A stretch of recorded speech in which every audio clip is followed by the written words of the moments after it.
घाव बढ़ते ही जा रहे हैं। इन पर शीघ्र अतिशीघ्र जड़ी बूटी लगाना आवश्यक है। तो बताइए वृद्धवर, कहाँ मिलेंगी जड़ी बूटियां? मैं आपके लिए लेकर आता हूं। सच वानर श्रेष्ठ, तुम मेरे लिए जड़ी बूटी लाओगे? वहां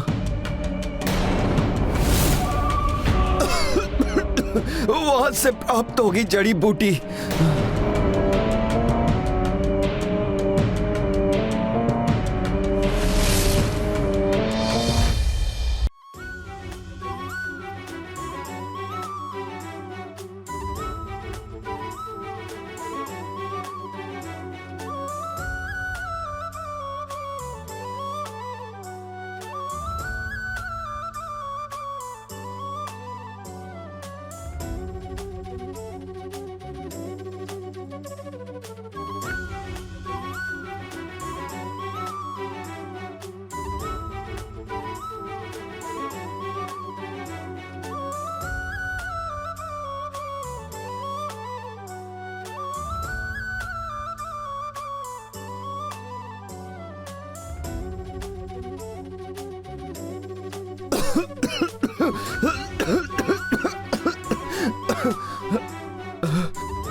महाकष्ट है। ये गाथा महाबली हनुमत की, रुचिकर लीला राम भगत की। जय जय जय रघुनंदन राम, जय जय जय महाबली हनुमान। क्षण भर में कपि बूटी लाए, हस्त से पीसी लेप लगाए। देख हनुमत सेवा अचंभी, कोढ़ी भेष मह भावुक नंदी। ये गाथा महाबली हनुमत की, रुचिकर लीला राम भगत की। जय जय जय रघुनंदन राम, जय जय जय महाबली हनुमान।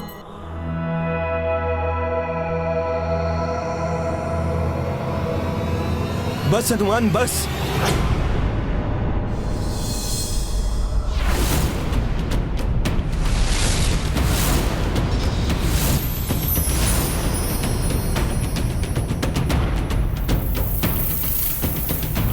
नंदी जी आप?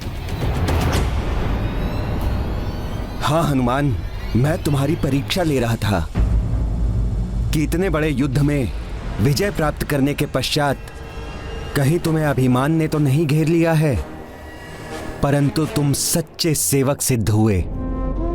फिर वो चाहे सेवा प्रभु श्री राम की हो या फिर एक अपरिचित कोढ़ी की।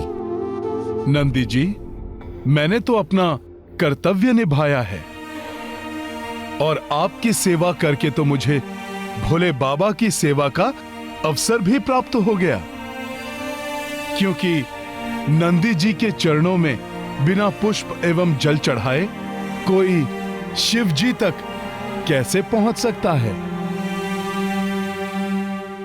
किसी भी भक्त की याचना यदि नंदी जी के कानों में पड़ जाए तो वो अवश्य ही मेरे पास पहुंचती हैं। अन्यथा मेरे तप अथवा विश्राम में किसी भी प्रकार का व्यवधान ना आए, इसलिए नंदी मेरे प्रत्येक भक्तों को मेरे समीप नहीं पहुंचने देता। और वैसे भी नंदी जी, रावण के वध का श्रेय तो आपको ही जाता है। आपने ही तो रावण को वानरों से परास्त होने का शाप दिया था। जिन वानरों को तुम इतना तुच्छ समझते हो, उन्हीं वानरों के सम्मुख तुम घुटने टेकने पर विवश हो जाओगे। मेरा क्या है, मैं तो मात्र एक तुच्छ सेवक हूं। सौभाग्य से प्रभु श्री राम की सेवा का अवसर मिल गया मुझे, परंतु आप तो वो हैं जिसने रावण के सर्वनाश को सुनिश्चित कर दिया था। मैं तो मात्र आपके दिए हुए शाप का माध्यम भर था। हाँ, सत्य कह रहे हो हनुमान। नंदी गए तो थे हनुमान के विकारग्रस्त होने की परीक्षा लेने, किंतु स्वयं ही अभिमान के विकार से ग्रस्त होते हुए प्रतीत हो रहे हैं। यदि समय रहते विकारग्रस्त होने का आभास हो जाए और प्राणी संभल जाए तो विकारों से बचा जा सकता है। देखते हैं नंदी को इसका आभास होता है या नहीं। अच्छा, तो हनुमान मेरी प्रशंसा करके मुझे ही विकारग्रस्त करने का प्रयास कर रहे हैं। अब देखो मैं कैसे उल्टी धारा बहाता हूँ। अच्छा, आपने तो इतना महान कार्य किया है नंदी जी। बस अब मुझे भोलेनाथ जी से आत्मलिंग प्राप्त करने में मेरी सहायता कर दीजिए आप। अवश्य हनुमान, तुम कदापि चिंता मत करो। मैं तुम्हें स्वयं प्रभु महादेव के पास ले चलता हूं। चलो।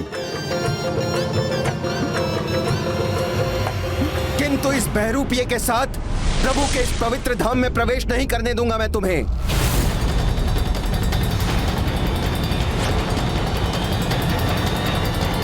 ये क्या, यहां भी नंदी जी और वहां भी नंदी जी?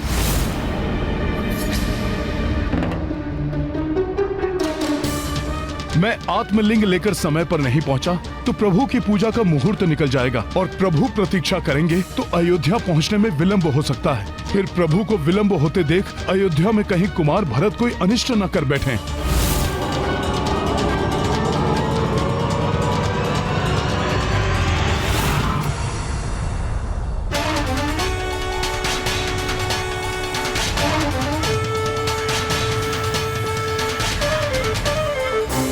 मेरा रूप धारण करके मुझे ही बहरूपिया कह रहे हो मायावी? तुम्हारा इतना दुस्साहस! हनुमान, इस मायावी को दंड दो ताकि ये सारी माया भूल जाए। हनुमान, जब से तुम यहां आए हो तब से ये तुम्हारे साथ छल कर रहा है। पहले कोढ़ी बना, फिर मेरा छद्म रूप धारण कर लिया इसने। इसे छोड़ो, मैं तुम्हें प्रभु के पास ले जाऊंगा। छल करने का प्रयास तुम कर रहे हो हनुमान के साथ। इसकी बातों में मत आना हनुमान, कोई मायावी है ये।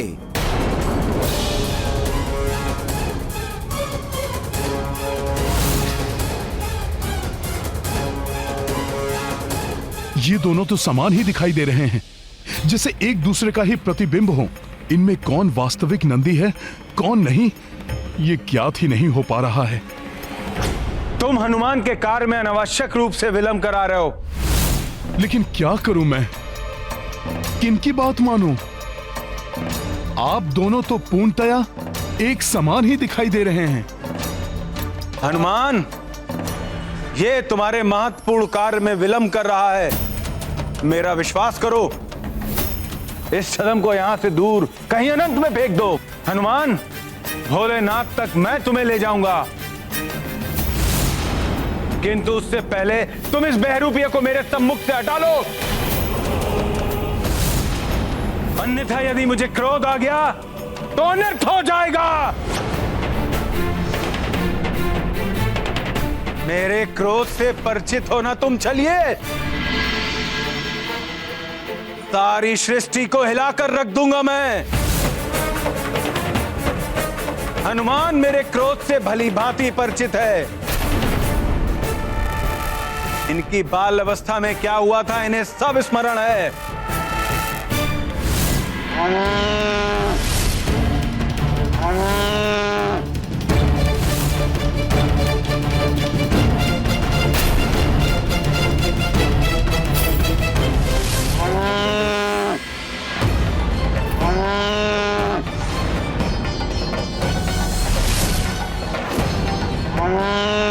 बस बहुत हो गया हनुमान, यदि तुम इसे नहीं हटाओगे यहां से तो मैं इसका अंत कर दूंगा। तो आ जाओ, मैं भी देख लूं कि अंत तुम्हारा मैं करता हूं या तुम मेरा। किंतु मेरे क्रोध की ज्वाला में यदि ये सृष्टि भी भस्म होने लगे तो मुझे दोष मत देना हनुमान।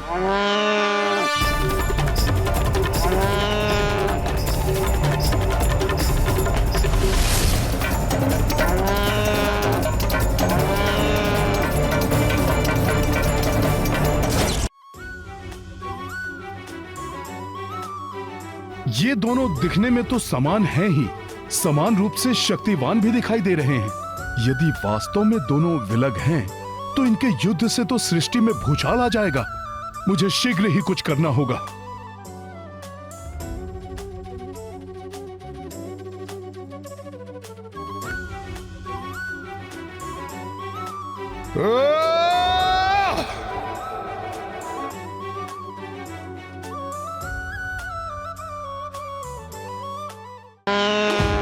रुक जाइए, मैं जान गया हूं कि कौन वास्तविक नंदी है।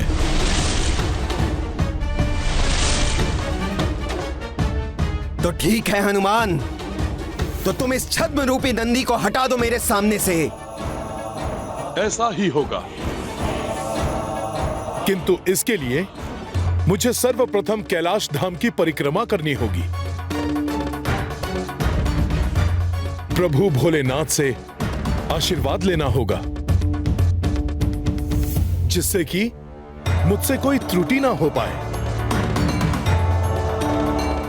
आप दोनों भी मेरे साथ आइए। उचित है हनुमान, चलिए। इस प्रकार नहीं, आपको वचन देना होगा कि आप दोनों मेरे साथ कैलाश की पूरे 3 बार परिक्रमा करेंगे, ना 3 से कम और ना 3 से अधिक। उचित है हनुमान, हम वचन देते हैं कि हम परिक्रमा करेंगे, ना ही 3 से कम और ना ही 3 से अधिक।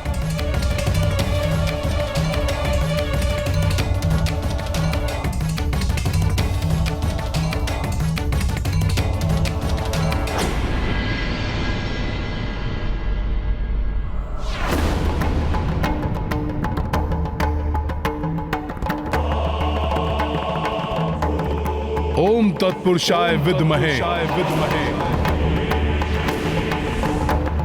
महादेवाय धीमहि तनो रुद्रः प्रचोदयात्।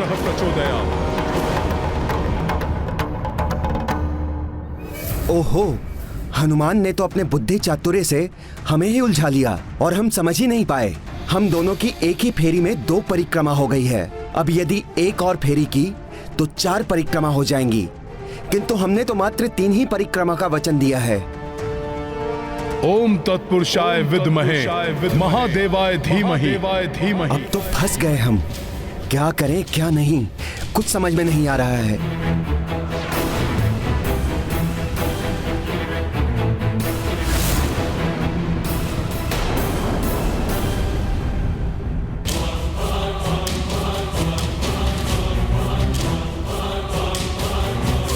क्या हुआ नंदी जी, आप दोनों रुक क्यों गए?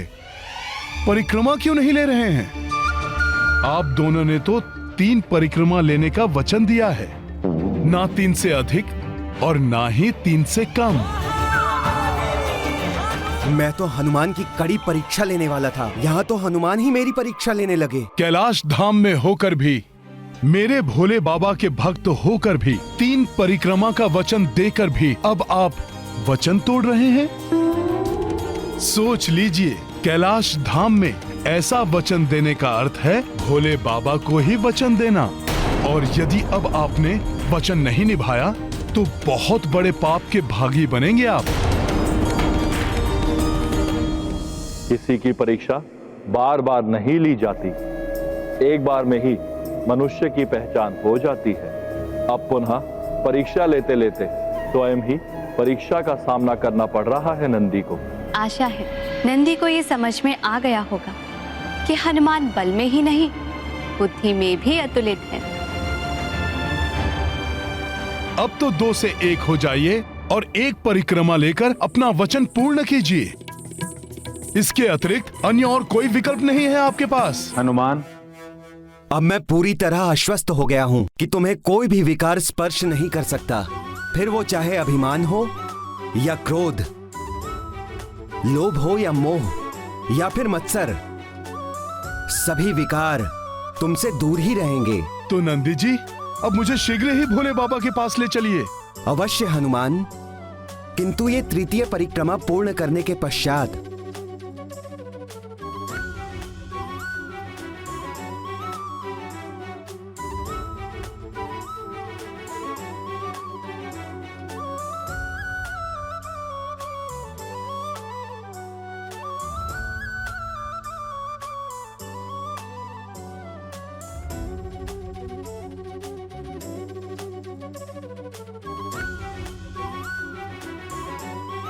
प्रणाम भोले बाबा। प्रणाम माता। कल्याणमस्तु।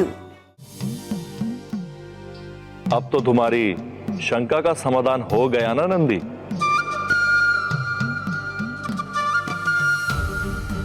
हो गई हनुमान की परीक्षा।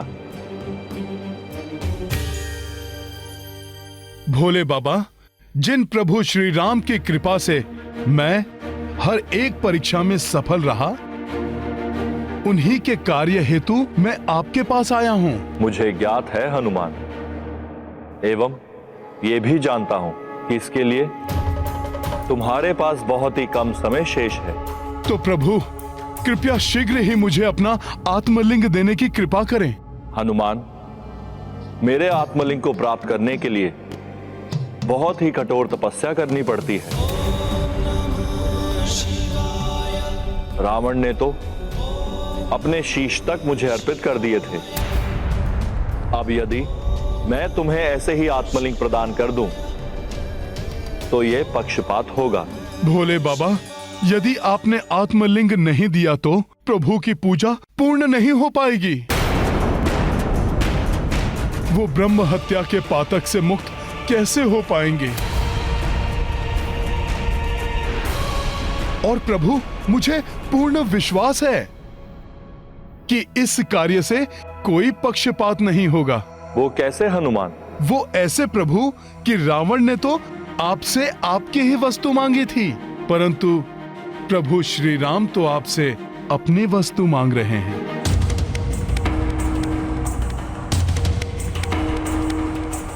तुम कहना क्या चाहते हो हनुमान? माता, भोले बाबा आठों प्रहर प्रभु श्री राम का नाम जपते हैं, अर्थात इनके हृदय में प्रभु श्री राम विराजते हैं, और भोले बाबा का आत्मलिंग इनके हृदय से ही तो उत्पन्न होता है। इस प्रकार तो आत्मलिंग प्रभु श्री राम का ही तो हुआ माता।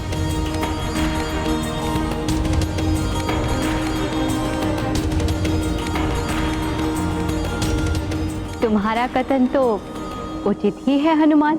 और वैसे भी प्रभु, आप उनसे जुड़े हुए हैं और वो आपसे, तो आप दोनों पृथक ही कहां हैं? अतः आपका आत्मलिंग उन्हीं का तो है।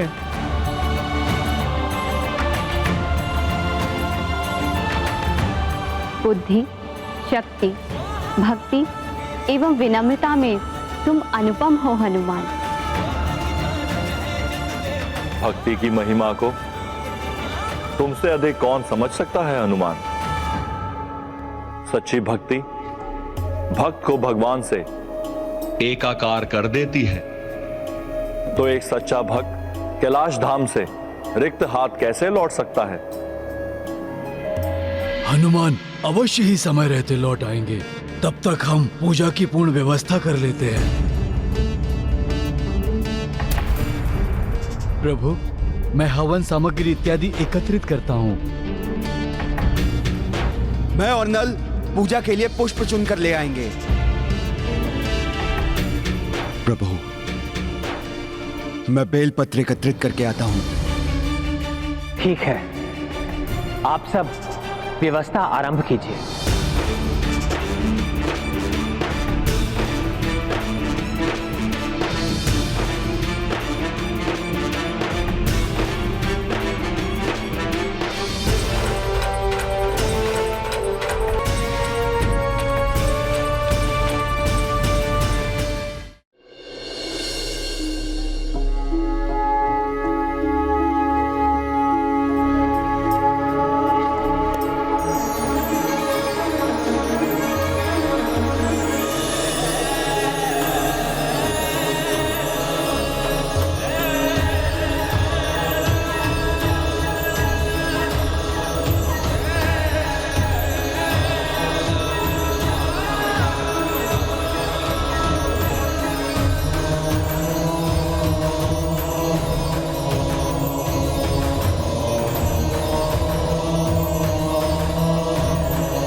ये मेरा आत्मलिंग मैं तुम्हें प्रदान करता हूं हनुमान।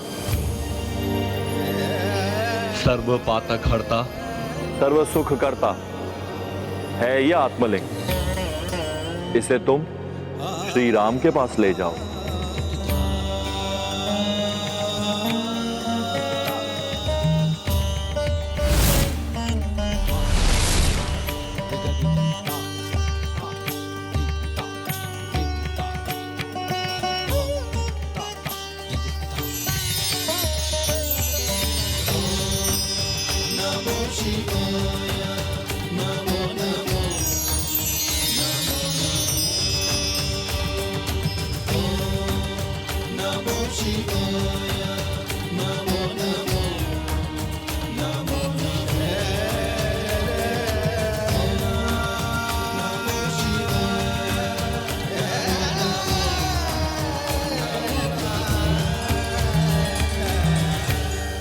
धन्यवाद भोले बाबा। हनुमान, अब तुम्हें आत्मलिंग तो प्राप्त हो गया, किंतु पूजा के लिए सबसे आवश्यक वस्तु बेलपत्र एकत्रित अवश्य कर लेना। बेलपत्र? क्यों माता?